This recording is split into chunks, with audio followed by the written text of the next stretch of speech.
Hey everyone, Adam Kubel here from Okanagan Ranch and Fence Supplies. Today we're going to go over what to do when animals break out of your virtual paddocks within your eShepherd system. It's entirely common that this does happen, especially in the first few days of training your animals. It is not that big of a deal, and it's something you can absolutely deal with at home. So on screen, what we have is a fairly decent example of animals that have broken free of a virtual paddock. Now, these animals are all were being assigned a virtual paddock. They've never worn a collar before, and as you can see, they were all originally within this virtual paddock boundary, but just before the paddock activated, a lot of the animals actually escaped, and you can see one animal hasn't yet even communicated to the virtual paddock. So these are fresh new animals that have not yet experienced the eShepherd system. So a couple of things are going to happen. First off, you want to make sure that you have your notifications enabled. So in the top right here, you can select your options here, and now you can toggle back and forth to have notifications turn on your property. What this will do will give you notice when you have an animal escape and when you have an animal escape outside of your virtual paddock. So you can change that to a whole lot of different settings that go directly to your phone and let you know, hey, you should probably take a look at this. So when you do have an animal escape, first things first is do a quick check, take a look at perhaps why they've escaped. So right now we're seeing animals that are associated with a herd. They're showing a full solid color. So if we look in our legends, we know that these animals are in a mob, and there's probably no issues with their communications. These folks, they're looking to be like a poker chip. That's a warning or an indicator that we have that the animal's not assigned to a virtual paddock. So when we're looking at a particular animal here, we can see it's animal 2 wearing neckband 655 with herd 1, but no virtual paddock assigned. So potentially there's a reason for that escape there. Other things you might want to consider or start to monitor is if you start to have animals that are particular animals that keep breaking out repeatedly. These are more often than not are going to be bulls or perhaps animals that are just very curious with the eShepherd system. This could also indicate that the neck band might be too loose, so you're not getting a good fitment around the neck. So when you are getting an aversive pulse, the animals aren't being subdued by that in any way or corrected in any way with their movements. So a few things to watch when your animals are starting to break out. So what are we going to do here? Number one is I always recommend folks create a mob that is entitled escapees or escapes, something like that, so you have something quick to throw on and collar and corral your animals. So what I would do first in this situation here is I'm going to select the animals that have broken out, like so, and I'm going to change the mob. So I'm going to choose a new mob for them to go to, which is going to be escapees. So now they're going to be disassociated from the herd a little bit.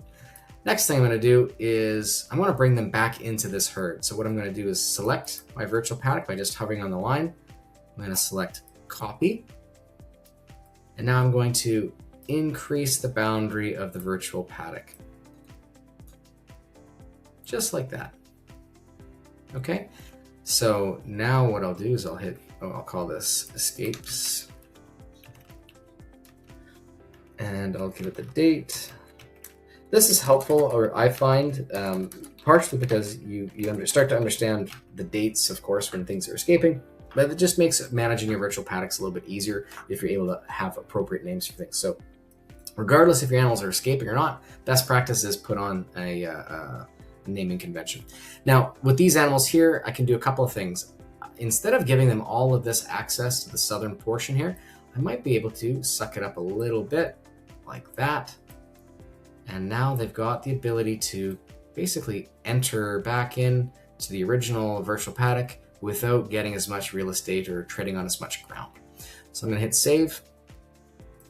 And then now I'm going to make sure that these animals are now all going to be associated with the new virtual paddock. So I'm going to hit change VP, choose the virtual paddock. I'm going to go to escapes. I'm going to turn that paddock on. Perfect.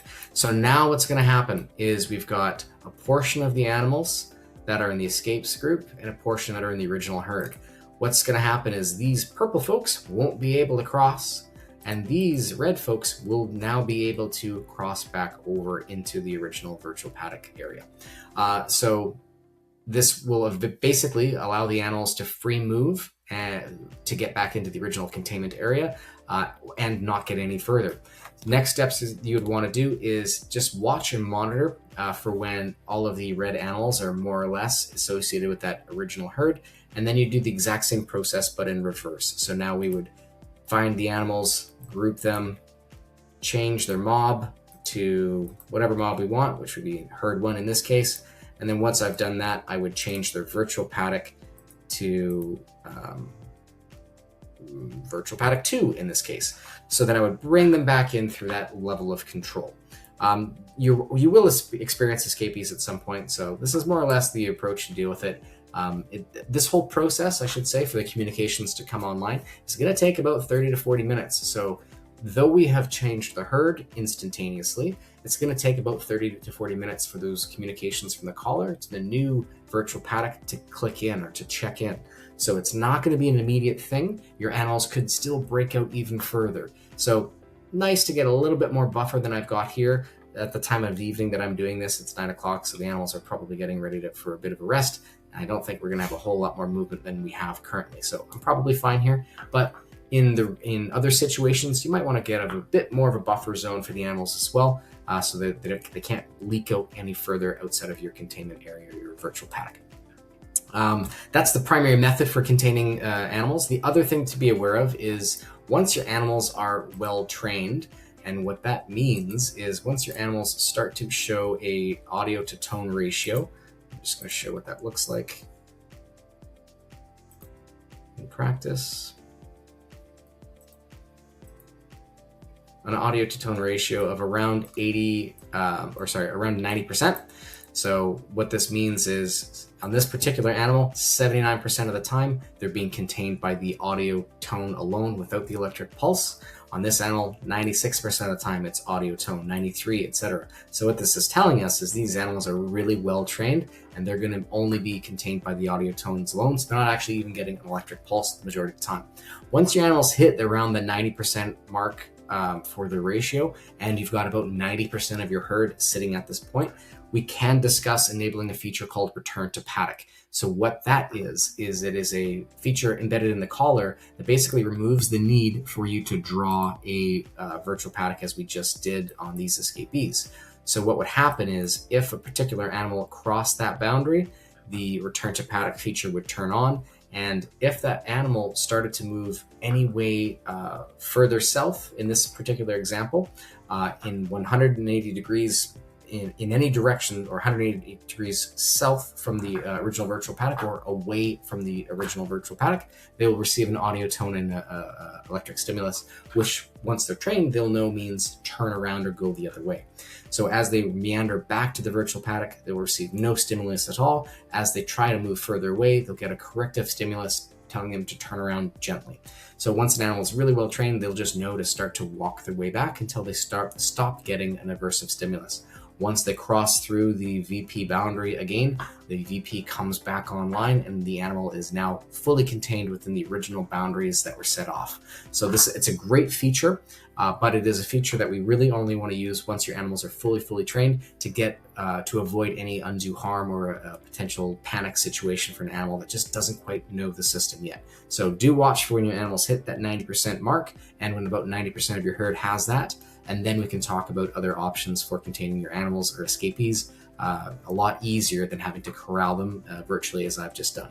Hopefully this video was helpful for you. Do take some time to explore your systems and don't be afraid of an escapee on your pasture or ranch lands. It's super common and it's also super easy to fix. I hope this was helpful. Thanks so much for watching and I hope you enjoy your eShepherd product from Okanagan Ranch and Fence. Take care.